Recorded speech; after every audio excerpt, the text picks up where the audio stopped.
This was not a cure. This was anesthesia. Manchester City demolished a League One side by a margin not seen since 1987, and the celebration that followed revealed something deeply uncomfortable. Nobody at the Etihad Stadium was watching a team rediscover itself. They were watching a team forget its problems exist. Core analysis. Let us be precise about what happened before this cup fixture took place.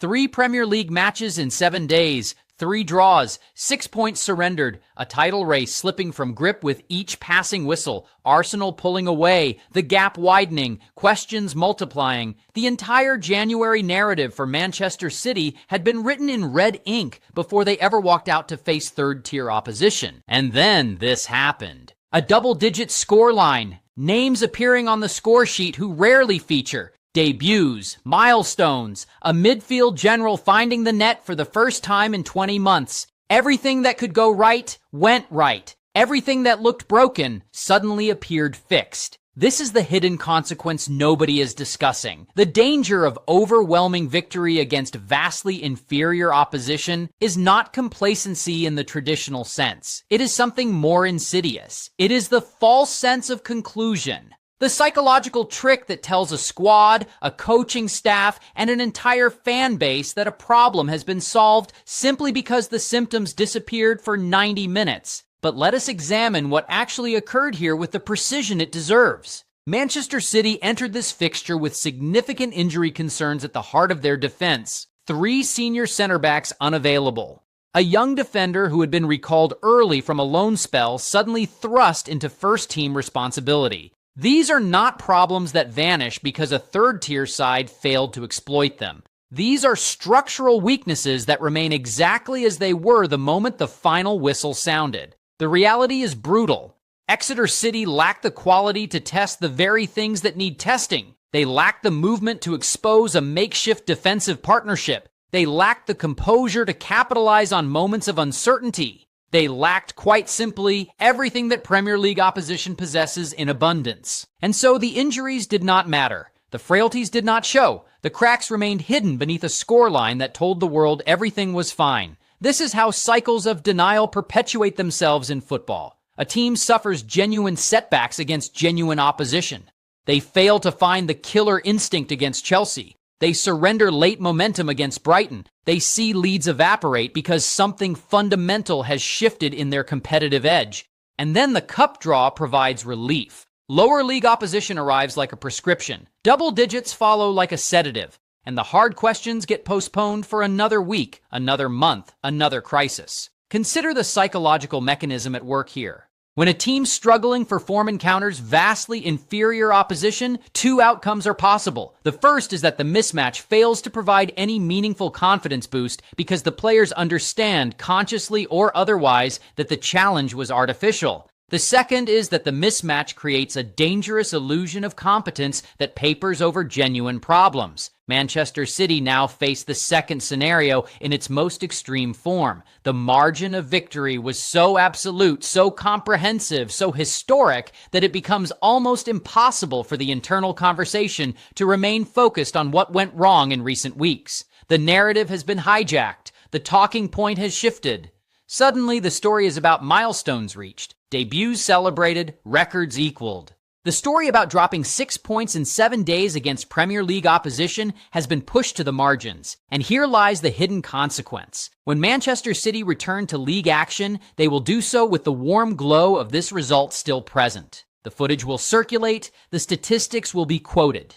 The sense of devastation they inflicted will create an aura of restored dominance. But that aura is constructed entirely from evidence gathered against a side fighting to stay in the third tier of English football. It proves nothing about their ability to break down organized Premier League defenses. It proves nothing about their capacity to hold leads against sides with the technical quality to punish mistakes. It proves nothing about their mentality in tight contested fixtures where fine margins determine everything. The real examination has been deferred, not passed. Let us consider what happened to the player who found the net for the first time in 20 months. A midfielder of extraordinary quality. a player whose absence last season contributed to the team's first trophyless campaign in years. His return to the score sheet is, without question, a positive development. But the context matters. Finding the net against a side lacking the resources to press high, lacking the athleticism to recover defensive shape, lacking the organization to close shooting lanes, this is not equivalent to rediscovering match-winning form against elite opposition. The danger is that this moment gets filed as a complete recovery, that the internal assessment becomes too favorable too quickly, that the next setback, when it arrives, feels more devastating because it was preceded by false hope rather than honest evaluation. This is the pattern that undermines genuine progress. Exeter City arrived at the Etihad Stadium representing something important in the cup competition: the romance of lower league opposition facing established giants, the slim possibility of an upset that would reverberate through football history. The first competitive meeting between these two clubs ever recorded. There was narrative weight to this fixture that extended beyond the immediate result. But for Manchester City, the narrative that should have dominated was entirely different. This was a squad entering the cup as a refuge from league struggles. This was a team looking for psychological shelter while the Premier League provided no comfort. And they found that shelter in the most comprehensive fashion possible. The problem is that shelter can become avoidance, rest can become denial, and overwhelming victory can become the enemy of honest assessment. The scoreline will be remembered, the margin will enter the historical record, the names on the score sheet will have their moments preserved. But what will not be remembered is that this result answered none of the questions that actually matter for Manchester City's season. Can they find the conviction to close out tight games? Unknown. Can they navigate a defensive crisis when facing genuine quality? Untested. Can they recover the title-winning mentality that separates champions from contenders? Still uncertain. These questions existed before this fixture. They exist now. They will exist when the next Premier League match arrives. And the hidden consequence of this afternoon is that the urgency to address them has been artificially reduced. Consider the tactical implications that went unexplored. When facing organized defensive blocks from Premier League opposition, Manchester City have recently struggled to find penetration. The patience has worn thin too quickly. The passing combinations have lacked their usual crispness. The final ball has arrived a fraction late or a fraction misplaced. These are symptoms of a team whose confidence has been shaken at a fundamental level. Against Exeter, none of these symptoms appeared because none of these symptoms were given the opportunity to manifest. The defensive block was neither organized nor resilient. The pressure required to create openings was minimal. The margin for error in the final third was enormous, and so chances arrived with ease. Confidence appeared restored. The machine looked functional again, but the machine was never broken in the way this result suggests it has been fixed. The true test remains fixtures against sides that can match City's technical quality, exploit their defensive vulnerabilities, and absorb pressure without collapsing. Those sides exist in abundance in the Premier League. They do not exist in League One. And so this result, however emphatic, represents evidence from an inadmissible court. There is also the matter of physical and psychological freshness to consider. Cup competitions provide rotation opportunities. They allow managers to rest key personnel while maintaining competitive rhythm elsewhere in the squad. This is valuable and legitimate. But when rotation coincides with overwhelming victory, the benefit can become double-edged. Players who needed rest received it. Players who needed rhythm found it in artificially comfortable circumstances. Neither group has been prepared for the demands of genuine competition. The next Premier League fixture will arrive with all of its familiar intensity. The opposition will not crumble under early pressure. The defensive mistakes will not compound into own goals. The margin for error will shrink immediately. And the psychological reset that this cup victory was supposed to provide may prove to have been nothing more than a brief holiday from reality. This is not cynicism. This is observation. Football history is filled with examples of teams using cup victories against inferior opposition as launching pads for sustained excellence. But football history is equally filled with examples of teams mistaking those victories for genuine progress, only to discover that nothing had actually changed when elite competition resumed.